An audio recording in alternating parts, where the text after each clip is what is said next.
इस जिंदगी से हम परेशान हो गए। इस जिंदगी से अच्छे है हम मर ही जाएं।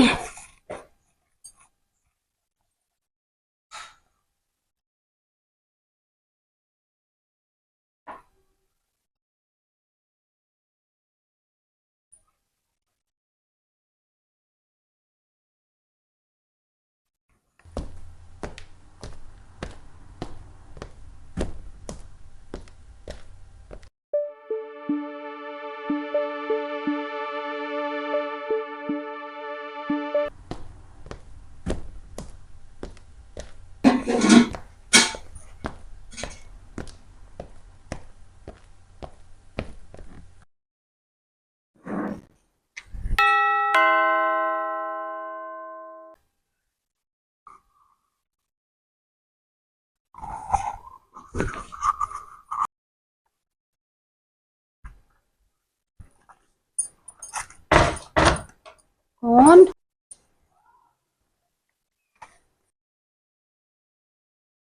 हाँ भैया जी, क्या काम है? ये दीदी आपका सामान आया है। क्या आपने ऑर्डर किया हुआ सामान?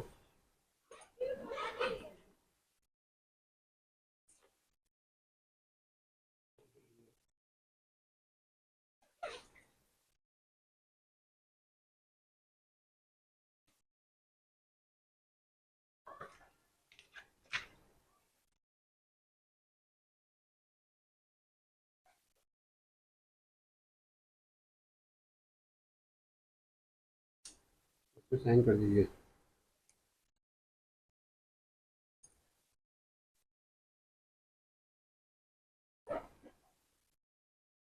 दीदी पानी मिलेगा क्या थोड़ा? आओ बैठो।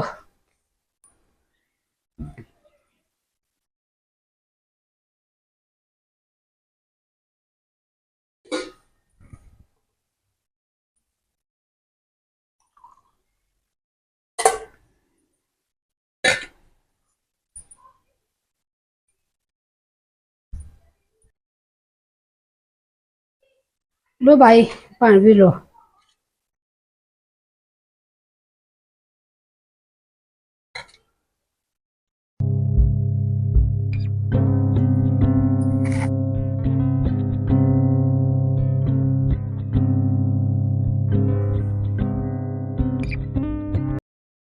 ठीक है भैया, अब जाओ आप।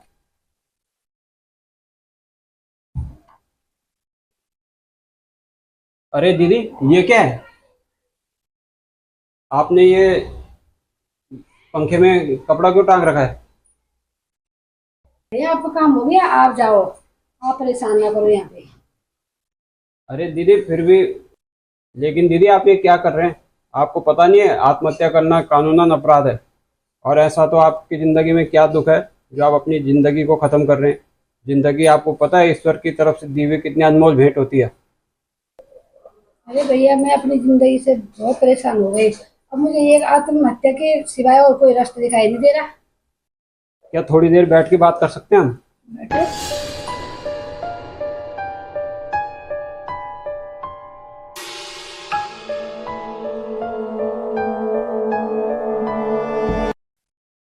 हाँ तो दीदी जी बताइए क्या परेशानी है, क्यों आप आत्महत्या करने का विचार कर रहे हैं? अरे भाई, घर की समस्या है, बहुत दिन से हम परेशान है। और घर में कर्ज भी बहुत हो रखा है। अब बच्चे भी आजकल अपने मन मर्जी करते हैं, कहना भी नहीं मानते हैं। इसलिए परेशान, इसलिए मैं सोच रही हूँ इस सच से तो आत्महत्या कर लो बस। तो दीदी आपको क्या लगता है आत्महत्या करने से क्या आपकी समस्या का समाधान हो जाएगा? आत्महत्या किसी भी समस्या का समाधान नहीं है। आत्महत्या करने से किसी की समस्याएं छूटती नहीं है। समस्याएं सबके जीवन में होती हैं, लेकिन समस्याओं से भागना नहीं चाहिए, डरना नहीं चाहिए। समस्याओं को सामना करना चाहिए। और अच्छा बुरा वक्त सबके जीवन में आता है। और आज अगर अच्छा जीवन है, अच्छा समय है, तो कल बुरा भी आएगा, और बुरा समय है आज तो कल अच्छा भी आएगा। रात के बाद दिन और दिन के बाद रात, ये तो प्रकृति का नियम है। और अब घरों में जैसे कलह क्लेश होते हैं या संतानें विपरीत चलती हैं, बात नहीं मानती, तो उसके कई कारण होते हैं। जैसे कि पितृ दोष होते हैं घरों में। आपके घर में अभी किसी की मृत्यु हुई होगी, हुई है क्या किसी की? हाँ वही तो है। अच्छा, तो आपने उनका श्राद्ध तर्पण वगैरह किया क्या? अब उस बारे में तो हमको तो कोई पता ही नहीं है। अच्छा।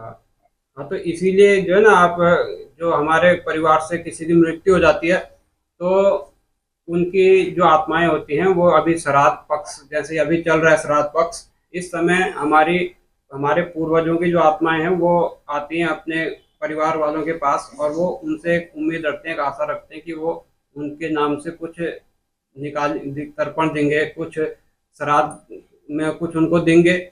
और वो पितृ पूरा दिन अपने परिवारजनों के घर पे आके, उनके दरवाजे पे आकर इंतजार करते हैं, और जब दिन पूरा हो जाने पर उन्हें कुछ नहीं मिलता है ना, तो वो वहां से निराश होकर लौट जाते हैं, और उस निराश मन से वो उन्हें अभिशाप देते हैं, उन्हें श्राप देते हैं, और उनकी वही बदुआएं जो है ना हमारे परिवार पे दुख बनकर गिरती है।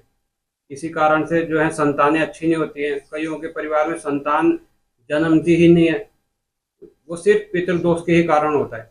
इसलिए अभी श्राद्ध पक्ष चल रहे हैं, और अगर आपको उनकी श्राद्ध, उनकी मतलब मृत्यु की तिथि जो है वो पता हो, किसी ब्राह्मण से पता करके आप वो उनका श्राद्ध करवा सकते हैं तर्पण। और अगर तिथि का ना पता चले तो सर्वपितृ अमावस्या आती है, सब जितनी भी श्राद्ध होती है उनके बाद आखिरी जो होती है सर्वपितृ अमावस्या होती है, उस दिन उनके लिए तर्पण किया जाता है जिनकी तिथियों का हमें पता नहीं होता है, या जिनके कोई भी आगे वंशज नहीं होते चलाने वाले, उनका तर्पण करने वाले, उनके लिए सर्वपितृ अमावस्या के दिन उनका तर्पण किया जाता है।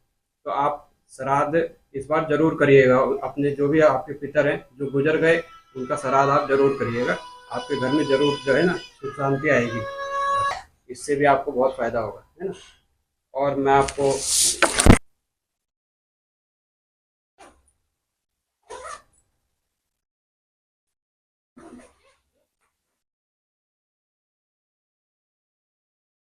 ये लीजिए, ये भगवत गीता है, इसे पढ़िएगा जरूर। इसमें भी भगवत गीता का 7वां अध्याय, उसे पढ़ के अपने जो है ना पितरों के नाम, उसका जो भी पुण्य है उसको अर्पण कीजिएगा। भगवत गीता का 7वां अध्याय इस विशेष रूप से पितरों के लिए ही होता है। 7वें अध्याय का पाठ करके आज श्राद्ध के टाइम में, जिस दिन भी आपके पितरों का श्राद्ध है, उस दिन भगवत गीता के 7वें अध्याय का पाठ जरूर करना चाहिए। और हो सके तो हर अमावस्या को भगवत गीता का 7वां अध्याय उसका पाठ करो, और उसका पुण्य अपने पितरों की मुक्ति के लिए अर्पण करो। उससे उससे भी पितृ तरते हैं, और पितृ खूब आशीर्वाद देते हैं, और उससे घर में सुख शांति और बरकत बनी रहती है। इस भगवत गीता से कईयों का जीवन जो है बदला है। इसमें भगवान ने जो है, भगवान कृष्ण का ये उपदेश है, और उन्होंने अपने मित्र, अपने शिष्य, अपने भक्त अर्जुन को जो इसमें ज्ञान दिया है, उनको माध्यम बना के उन्होंने पूरे मानव जाति को एक बहुत ही सुंदर इसमें संदेश दिया है, उससे सबका जीवन जो है संवरता है। तो इसलिए आप ये जरूर करना, और अपने दिमाग से जो है ना ये सब चीज़ें, डर भय और शंकाएं जो है अपने दिमाग से निकाल दो। ये आत्महत्या वगैरह का विचार, इसे त्याग दो, इससे किसी का भी जो है आज तक कल्याण नहीं हुआ है।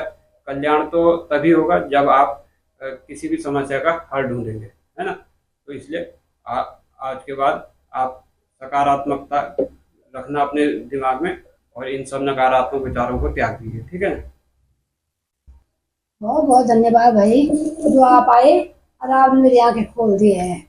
नहीं तो मैं तो आत्महत्या करने की सोच रही थी, लेकिन हम भी अब जरूर अब पितरों को श्राद्ध देंगे, और एक गीता भागवत का 7 अध्याय हम भी पाठ करेंगे, और तो भी बताऊंगी मैं, जो जो आपने हमको बताया था, हम और बताएंगे इसी को कि गीता भगवत भागवत का 7 अध्याय का पाठ करना, पितरों को श्राद्ध करना। तो ठीक है, बहुत बहुत अच्छा अच्छा लगा दीदी आपसे बात करके, और अभी मैं चलता हूँ। चलिए ठीक है, चलिए ठीक है, चलिए बहुत बहुत धन्यवाद, मैं चलता हूँ।